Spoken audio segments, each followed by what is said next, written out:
Aprendizaje y adaptación. ¿Será este proceso de aprendizaje igual en el metaverso? Laura González del Viso, EIC Accelerator Europe Grant Advisor de la Comisión Europea, Alberto Carlier, responsable de soporte a creación de contenidos de Virtualware, Jorge Esteban Blaine, Academy Coordinator and Narrative Advisor de Utopia Academy, y Francisco Mosquera, CEO de la Frontera VR, nos muestran su visión del tema, moderados por un experto en docencia como es Ricardo Javier Palomo, decano de la Facultad de Ciencias Económicas y Empresariales del CEO.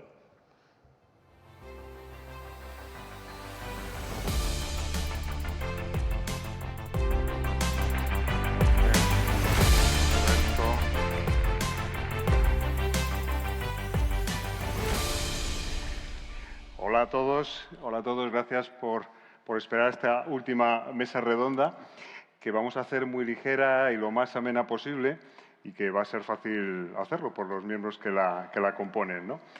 Y vamos a hacerlo, además aviso para que así nadie se ponga nervioso. Nos han dicho 20 minutos y alguna pregunta más, y eso es bueno para planificarse.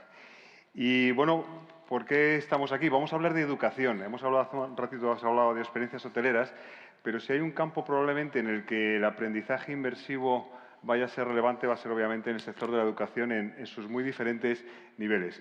Y hoy vamos a hablar de eso y también vamos a comentar cómo se sustentan económicamente, cómo se financian esos proyectos, y para eso tenemos la suerte de poder haber incorporado en esta mesa a Laura como experta.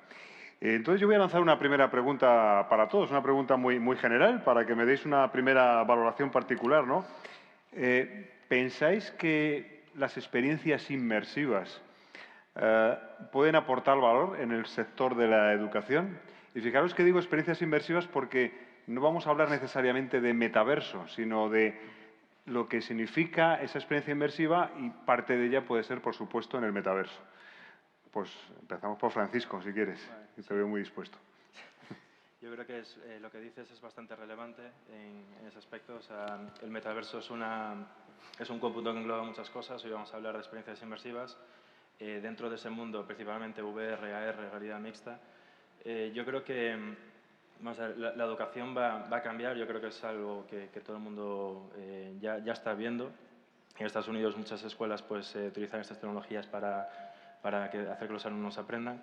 Pasa que yo creo que, como se ha venido diciendo todo este tiempo, el scope es un poco a la larga. Es a 8 años vista, a 2030, 2000. Nos situamos en un horizonte en el que las tecnologías se abaratan, se profesionalizan, es más fácil acceder a ellas, y yo creo que ese horizonte en la educación se va a notar más, no sé si estáis de acuerdo conmigo, un poco más a la larga. Estamos viendo los primeros pasos, pero es un camino en construcción. Jorge, sí, bueno, por seguir el orden de mesa. Realmente no hay sector de la sociedad en la cual las realidades extendidas, virtual, aumentada o mixta, dentro del concepto del metaverso, no vayan a tener relevancia. Y la educación, sin duda alguna, por todo lo que es de experiencial, por todo lo que es de emocional. Ya sabemos que a través de la emoción es la manera que tiene el ser humano de recordar de una manera mucho más intensa cualquier situación, cualquier información que se le dé. Y las realidades extendidas, la realidad virtual y aumentada, van a ser el vehículo más intenso para conseguir educar y formar a las próximas generaciones. Sí, sí. Muy bien, pues como es mesa redonda, ahora Alberto. Yo estoy, plenamente de acuerdo. Yo creo que sí que es verdad que, como bien han explicado, hay que diferenciar entre cuál es el impacto real que puede tener la tecnología a la hora de formar y enseñar a las personas, que yo creo que es enorme, y otra, cuánto tiempo va a tardar en llegar, ¿no? O sea, es verdad que si tenemos que valorar, bueno, de aquí a 5 años, ¿cuánto habrá impactado? Bueno, pues en algunos centros que se hayan, digamos, subido al carro antes que otros, yo creo que va a transformar completamente la educación, pero es verdad que otros, bueno, la educación en determinados sectores va muy lento, sobre todo en el público, se tardan en aprobar proyectos, en aprobar presupuestos para, digamos, renovar las aulas de tecnología.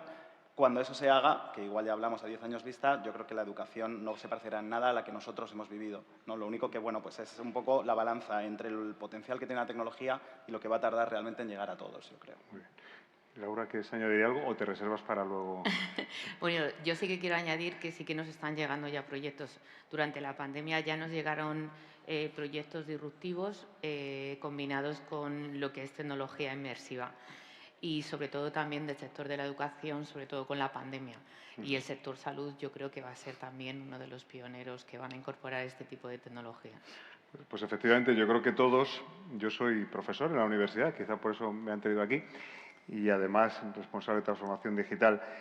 Y en mi universidad pues pasamos de dar las clases físicamente a darlas online y creo que no hay ningún estudiante en España que no haya vivido esa experiencia de la clase online bidimensional en pantalla, que ahora ya se antoja para todos ellos aburrida, tediosa y con fácil distracción. Y bueno, por eso también en el CEU, en el grupo educativo CEU, ya tenemos le llamamos un metaverso. Yo diría un metaverso corporativo, cerrado, solo para nosotros, para empezar a experimentar y donde ya incluso podemos hacer pruebas de exámenes. Algunos estudiantes en algunas asignaturas ya están haciendo experiencias inmersivas y el aprendizaje es muy interesante.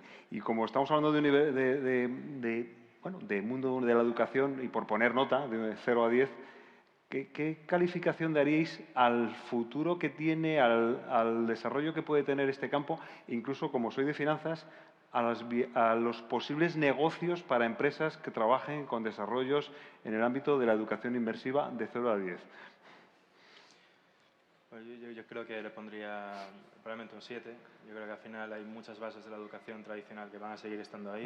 Al final, pues esto lleva 2000 años siendo una especie de organigrama la escuela y la educación.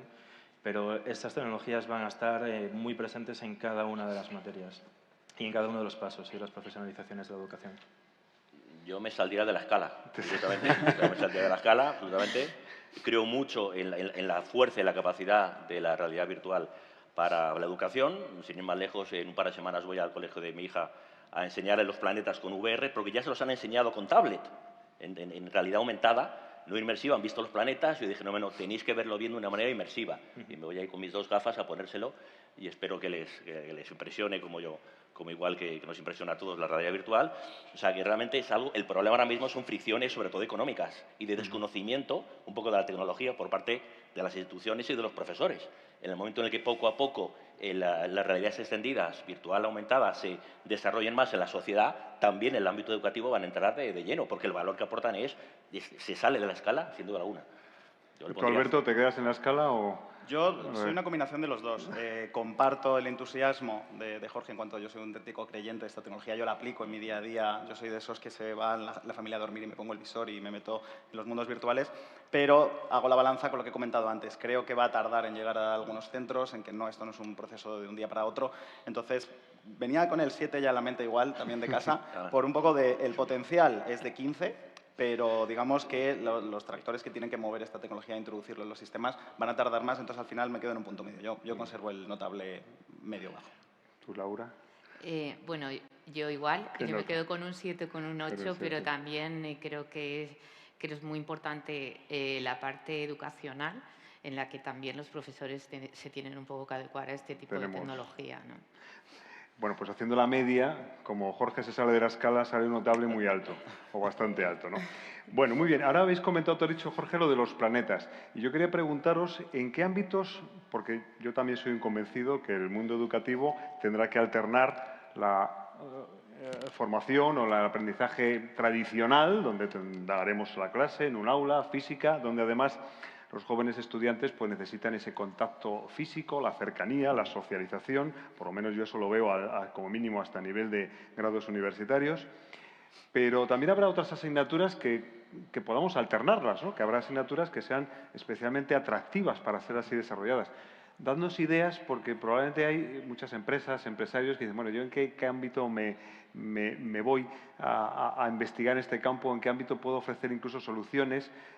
Hay miles de colegios, de centros de formación, de universidades que comprarán o adquirirán soluciones para dar mucho mayor atractivo a las asignaturas que imparten, sean herramientas de apoyo al profesor o herramientas colaborativas que realizan los estudiantes, o porque simplemente tu colegio o universidad tendrá que demostrar que está en la última frontera o en la última línea de aprovechar eso. Hace un rato hablabais que bueno, pues cuando llegaron los iPads o los tablets, con su controversia también de si no puede ser siempre todo iPad y tablet y a todas las edades, ¿no?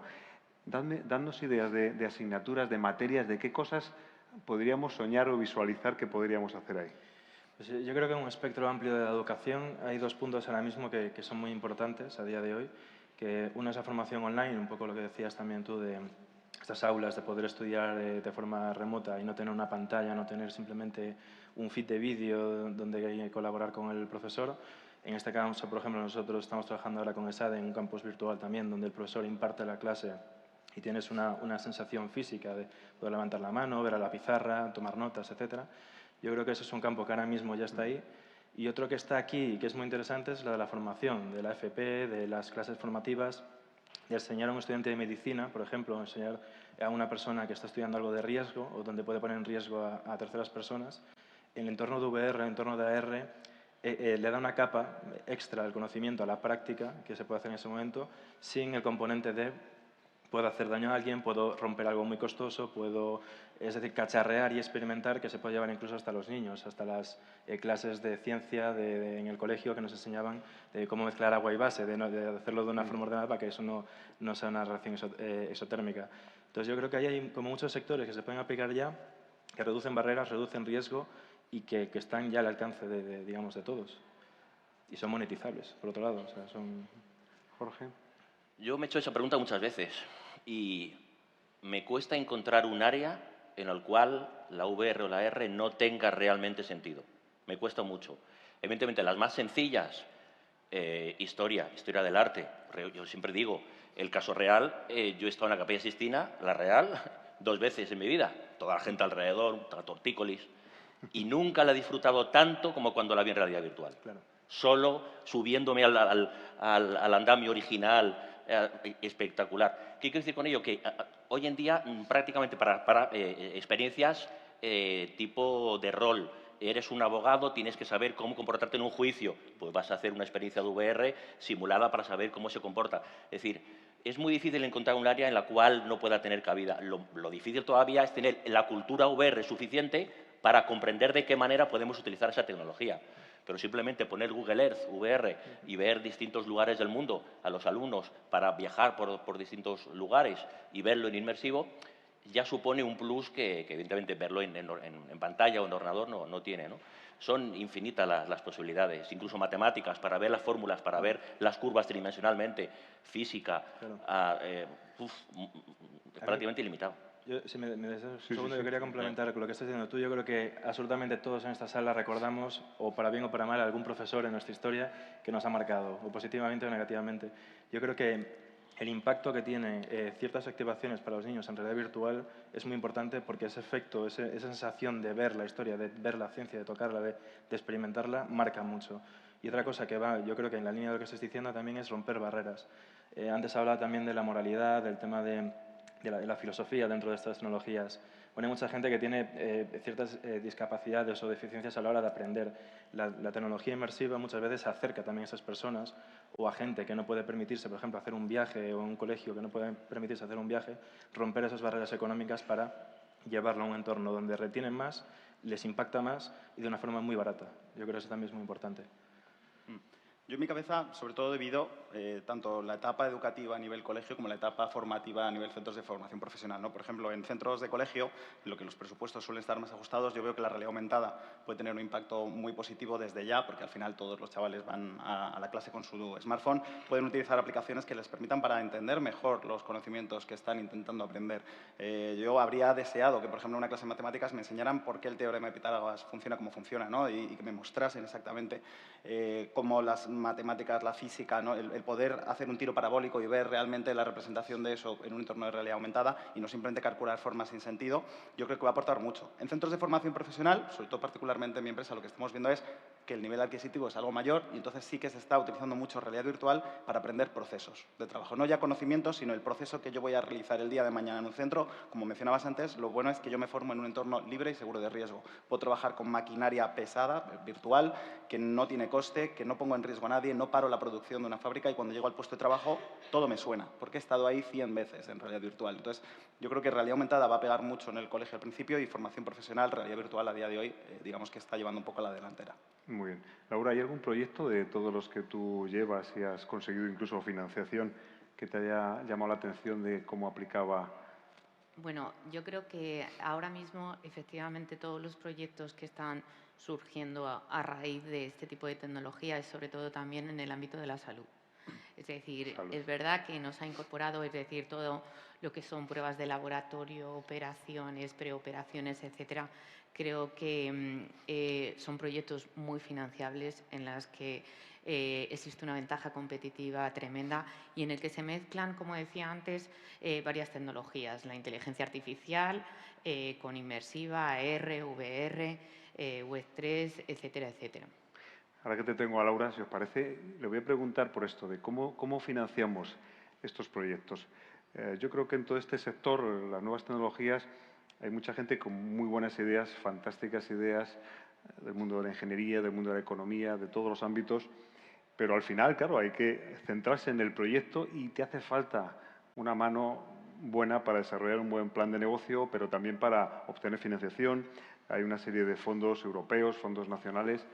Yo, Laura, me quedé asombrado de las cosas que estabais haciendo. Cuéntanos, si nos puedes resumir. Vamos bien de tiempo, porque quedan pocos minutos, pero vamos a cumplir a rajatabla.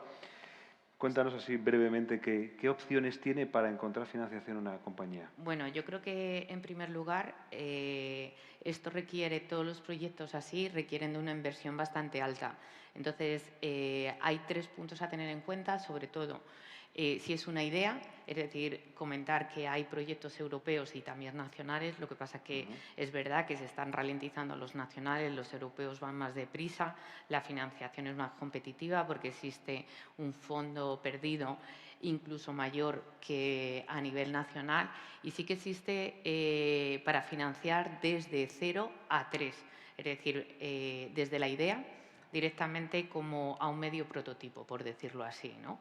Y es un instrumento financiero europeo, que es el PyFunder, en el que también se puede acudir con consorcios directamente, es decir, formado por una gran empresa, una pyme, una startup, incluso gente investigadora. Entonces, sí que es verdad que hay que tener en cuenta el grado de madurez que tenga tu proyecto, también a nivel tecnológico, porque cuando ya tienes un prototipo, pues existen otros instrumentos financieros que tiene ahora mismo Europa, como es el IC Accelerator, en el que tienes un 70% a fondo perdido, en el que tienes un presupuesto que puedes invertir hasta 3 millones, con 2,5 millones a fondo perdido, y en el que el presupuesto mínimo es de 700.000. Entonces, yo creo que todas las empresas, debido al business plan que deben hacer sobre sus proyectos, deben de tener en cuenta si van a empezar una idea, qué instrumento les puede ir bien a nivel de financiación y en segundo lugar, es decir, también el grado de madurez que tiene su tecnología y toda la tecnología que van a invertir en su proyecto, ¿no?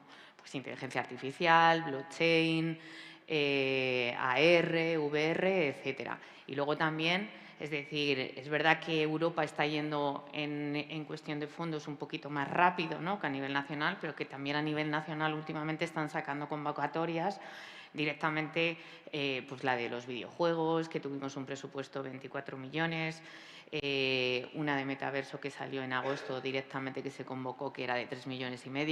Es verdad que es un presupuesto muy bajo con respecto a este tipo de inversiones de las tecnologías, ¿no? Porque además ahora mismo es lo que se decía, es decir, no hay mucha gente especializada en cada punto de esta tecnología, entonces necesitas una inversión en gasto de personal, pues oyes en las gafas, etcétera, etcétera, que un presupuesto a lo mejor de 3,5 millones en una convocatoria pues es bajo. Pero yo creo que al año que viene hay un presupuesto bastante también alto a nivel nacional. A nivel europeo, la Comisión Europea va a duplicar y sí que yo animaría directamente a ir a un instrumento financiero, Pathfinder, Innovation o IC Accelerator para una empresa que quiera invertir a partir de 2, 3 millones hasta 15 millones. Porque estamos viendo es efectivamente que Europa o los gobiernos nacionales están tratando de cubrir ese gap que estamos teniendo en Europa principalmente con respecto a los dos grandes colosos, Estados Unidos y Oriente, ¿no? Principalmente China, porque esto es geoeconomía, es geotecnoeconomía o tecnogeoeconomía, como queramos decirle, y es muy relevante. Yo tengo aquí un par de preguntas del público que, si os parece, para aprovechar bien el tiempo, las voy a plantear y luego, en su caso, añadimos alguna cosa más. Tengo una pregunta de Andrés y nos pregunta: ¿qué oportunidades auguráis para el mundo educativo en el metaverso a corto plazo? O sea, ya, prácticamente. Oportunidades. Oportunidades, muchas. El problema es que hay mucha fricción todavía. Entonces, lo que hay que hacer es poco a poco ir liberando esa fricción por parte, primero, simplemente de las gafas que existen hoy en día. Llevamos solamente 6 años con esta tecnología a nivel comercial, que es todavía muy poco. Todavía las gafas son cajas de zapatos, como quien dice. Poco a poco eso se va haciendo cada vez más cómodo para que la ergonomía sea más cómoda y sea más fácil de utilizar en todas las edades. El coste económico sigue estando ahí y todavía el principal problema para mí es el desconocimiento de la tecnología a nivel de la sociedad como tal. Aquí estamos en un foro especializado que seguramente mucha gente aquí ha probado ya las gafas de realidad virtual, pero en la sociedad todavía no. Y el problema es que no es una cuestión de ver un vídeo en YouTube para ver cómo funciona. La única manera de abrir la mente, parece casi como Matrix, es poniéndote unas gafas y liberar tu mente, es la única manera. Y todavía eso para mí es la principal fricción. Entonces, a corto plazo es una curva lenta, que ojalá fuera distinto, pero... ¿Cómo lo veis, Alberto y Francisco?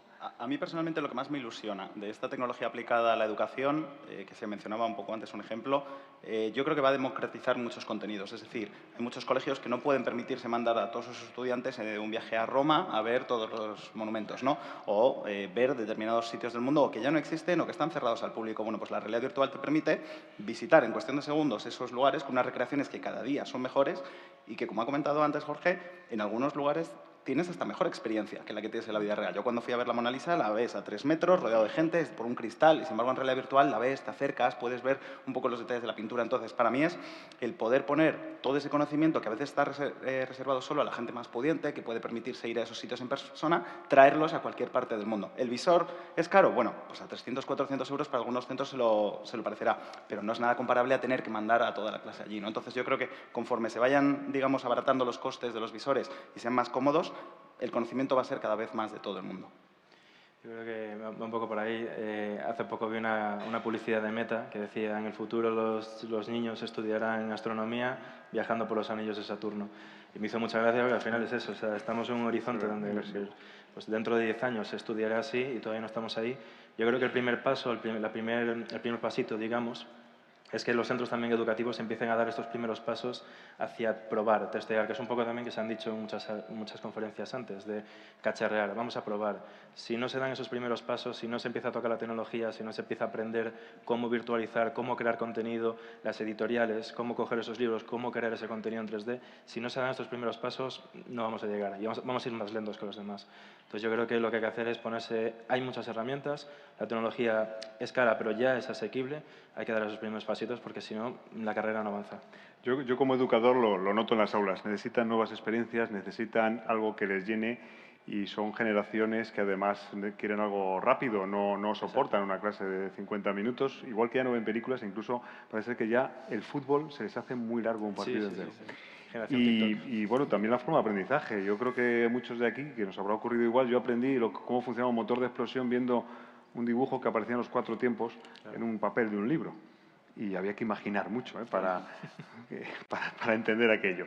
Ahora, con una experiencia tridimensional, estaríamos prácticamente dentro, o podríamos viajar a través de los volcanes, o podríamos visitar ciudades donde...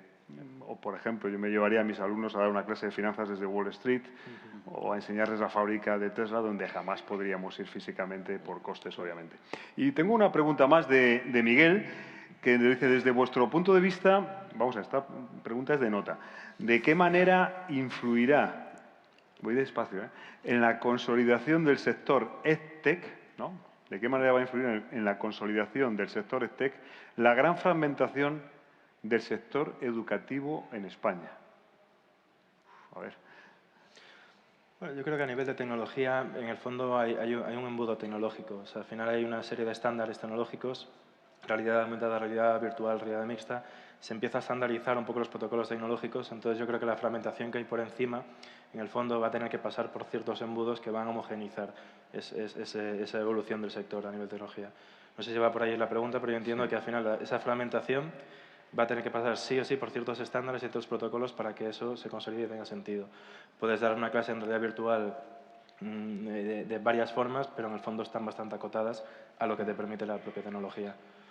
Creo que parte de la pregunta también se refiere, entiendo, a la consolidación como fusiones o corporativos. Es decir, hay muchas universidades, muchas instituciones educativas y al final pues los acelerones tecnológicos, como ha pasado en la banca y ha pasado en otros sectores, llevan a una concentración del sector. Una unión, ¿no? Porque lleva esa tecnología y porque además el mundo, por ejemplo, de la formación se cobra a diferentes tarifas, la formación presencial de la online, y esto supone una competencia. Desde hace 2 o 3 años hemos visto que puede ser casi tan buena en muchas materias la online, ¿no?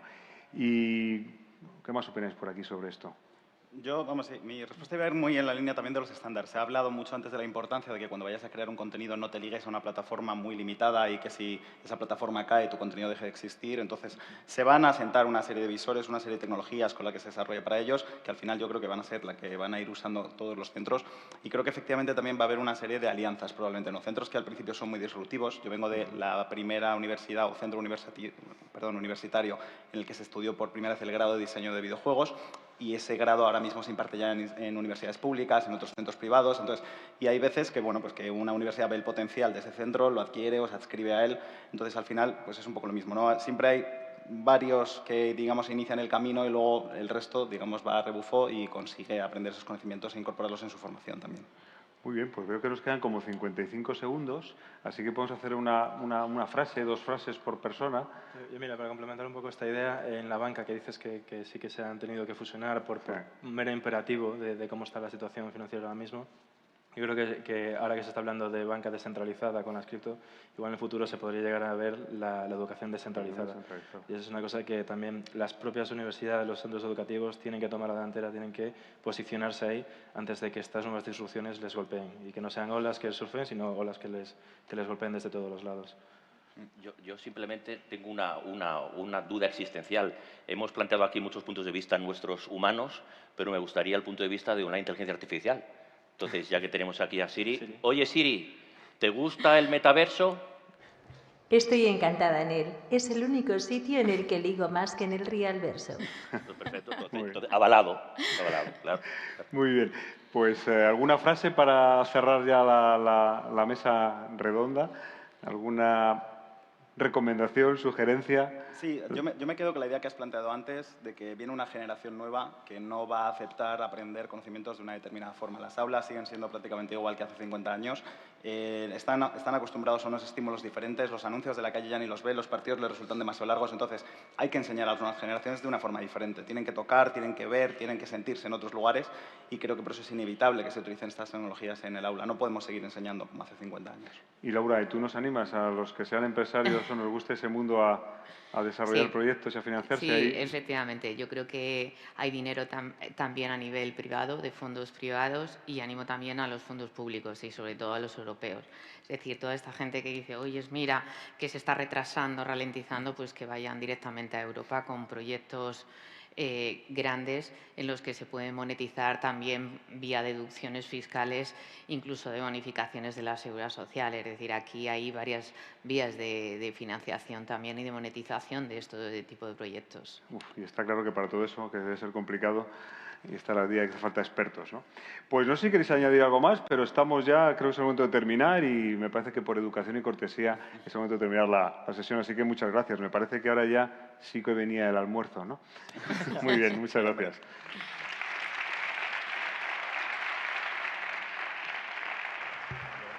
Laura, Jorge, Francisco, Alberto, Ricardo, muchísimas gracias por todas las ideas que nos habéis aportado y por ceñiros al tiempo. ¿Os habéis descargado ya nuestro observatorio? Aprovechad la pausa que vamos a hacer a continuación para hacerlo.